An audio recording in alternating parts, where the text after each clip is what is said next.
A Petrobras, uma das empresas que mais paga dividendos no mundo, marcou para esta quarta a divulgação do balanço de 2022.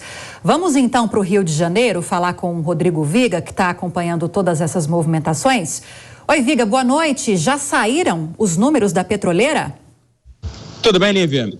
Boa noite para você, para o nosso ouvinte espectador internauta da Jovem Pan. Ainda não. Mas a gente está apurando, conversando com as fontes e as informações dão conta de que foi mais um resultado animador, alvissareiro e robusto da petroleira brasileira no último trimestre do ano passado. Os números extraoficiais falam para a possibilidade de um lucro em torno de 50 bilhões de reais. Eu diria até que na mesma batida, na mesma atuada do que foram os últimos trimestres ou os 3 trimestres anteriores do ano de 2022. Até porque, de janeiro a setembro do ano passado, a Petrobras acumulava um lucro líquido de aproximadamente 147 bilhões de reais. O resultado vem, mais uma vez, como eu disse, musculoso, robusto e também com perspectivas, viu, Lívia, de pagamentos expressivos de dividendos. Os números extraoficiais também falam em R$ 2,9 por ação, o que daria aproximadamente 38, quase 39 bilhões de reais em dividendos. Talvez, inclusive, esse seja o último trimestre de pagamentos de dividendos superlativos. Tem muita gente dizendo que é o fim da era de ouro do pagamento de dividendos por parte da Petrobras. Até porque, até o terceiro trimestre do ano passado, a Petrobras pagou em dividendos para os seus acionistas 180 bilhões de reais. Em 2021, pouco mais de 101 bilhões de reais. Em 2020, 10 bilhões e 300 milhões. Em 2019, 10 bilhões e 700 milhões. E em 2018, 7,1 bilhões de reais. Ou seja, no governo Bolsonaro, veio num ascendente, veio numa crescente, de 10 bilhões passou em 2021 para 101,4 bilhões, 2022 até o terceiro trimestre, 180 bilhões de reais. As minhas fontes dão conta de que os dividendos do quarto trimestre, exclusivamente do último trimestre do ano passado, serão de quase 40 bilhões de reais, perfazendo aí mais ou menos uma matemática aproximada, 217, mais para perto de 220 bilhões de reais, transformando a Petrobras na maior pagadora de dividendos do setor de petróleo do planeta. No entanto, como eu disse, ao que parece, esse deve ser o último grande pagamento, é o fim de uma era de ouro, porque o novo governo, o novo presidente da Petrobras, Jean Paul Prat, disse que não quer a Petrobras pagando dividendos tão elevados assim, porque isso, de alguma forma, poderia asfixiar a capacidade de crescimento, de desenvolvimento e também de investimentos da maior empresa pública brasileira. E há aqueles dentro do governo, principalmente dentro da ala política do PT, que defendem que esses dividendos poderiam ser utilizados, por exemplo, para robustecer, criar um fundo de estabilização dos combustíveis que ora sobem, ora descem. Lívia.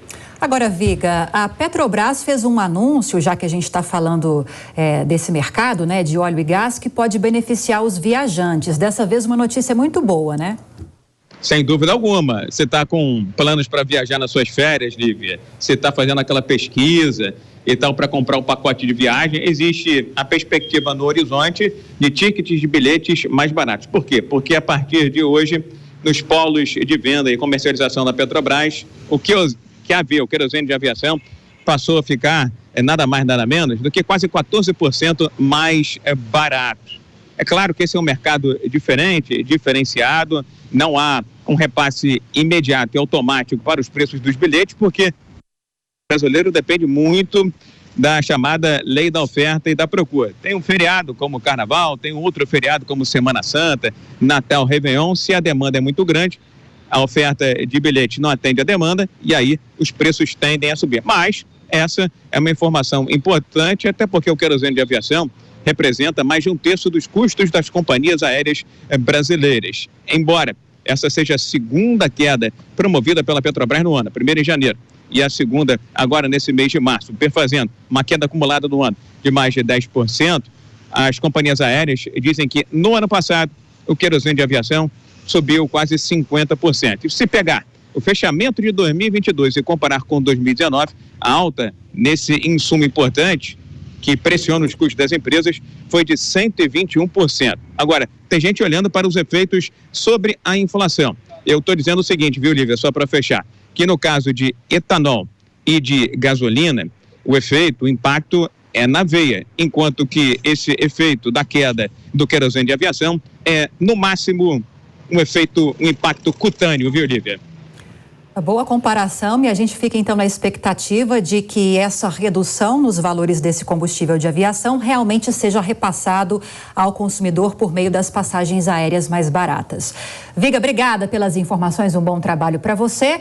Sobre a reação do mercado financeiro a essas notícias envolvendo a Petrobras, vamos chamar a Camila Abdelmalak, que entende tudo de economia e chega agora ao vivo para falar com a gente. Camila, aparece aqui para mim, bem-vinda. Quais são as informações que você traz dessa reação do mercado financeiro, então? Boa noite, Lívia. Pois é, a reação do mercado financeiro em relação à divulgação do balanço da Petrobras deve acontecer amanhã, na quinta-feira. A gente já viu algum efeito no fechamento dessa quarta-feira com as ações da empresa reduzindo perdas ao longo da sessão de hoje, fechando até com uma alta de 0,24%, porque os investidores já estavam atentos nessa possibilidade da divulgação desse lucro ao redor de 40 bilhões de reais, próximo de 38 bilhões, e a distribuição, o pagamento de R$ 2,9 por ação. Mas o fato é que a gente tem aí todo esse ambiente complicado, a repercussão das ações do governo envolvendo as últimas decisões em cima do preço dos combustíveis e, de fato, a medida provisória que o governo instaurou com os impostos sobre a exportação de petróleo bruto acabou trazendo aí um clima de cautela, e a gente amplia o olhar um pouco fora das empresas do setor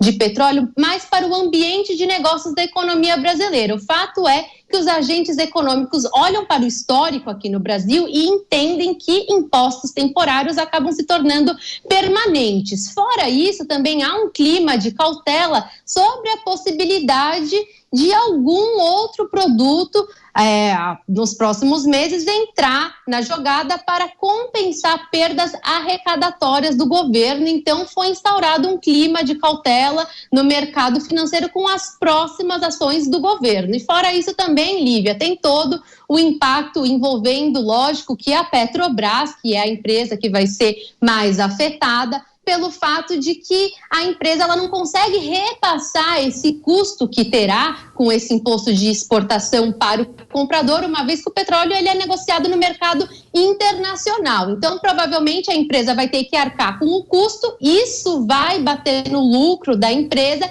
e também vai acabar repercutindo na distribuição de dividendos ao longo de 2023. Mas a gente tem que trazer um ponto bem importante aqui, Lívia, porque o acionista majoritário da Petrobras é o governo, e o governo vem se beneficiando dessa arrecadação por meio dos dividendos da Petrobras, que inclusive é muito importante para fazer política pública e as políticas sociais. Então a gente tem um quebra-cabeça que não é fácil de resolver, Lívia. Agora, levando-se em consideração todas essas movimentações de hoje, Camila, como ficou o fechamento do mercado nesta quarta?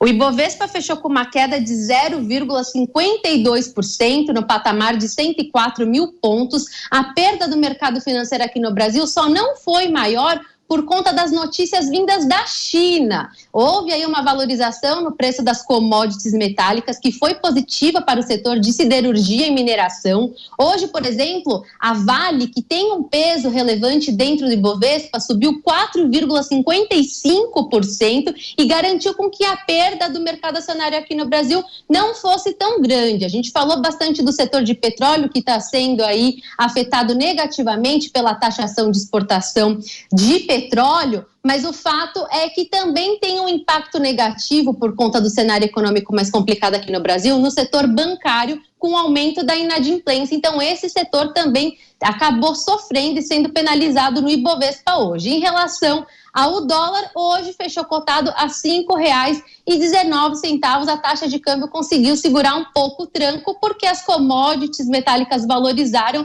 e as moedas emergentes hoje no mundo conseguiram mostrar alguma recuperação em relação ao dólar, Lívia.